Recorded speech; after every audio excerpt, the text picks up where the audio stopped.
కోల్పోయింది ఎప్పుడు బాధనే ఇస్తుంది. మన దగ్గర ఉన్నదే సమస్యను ఇస్తుంది. మన దగ్గర లేనిది ఇంకా బాధ పెడుతుంది. అట్లా అని బతకడం మానేస్తావా? అట్లా అని ఫుడ్ తినడం మానేస్తావా? నిద్రపోవడం మానేస్తావా? ఇంకా ఏమన్నా మానేస్తావా? అది కాదు.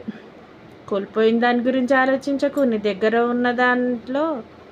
ఉన్న దాంట్లో సర్దుకోవడం అనేది తెలుసుకో. అప్పుడే నువ్వు బాగుంటావు.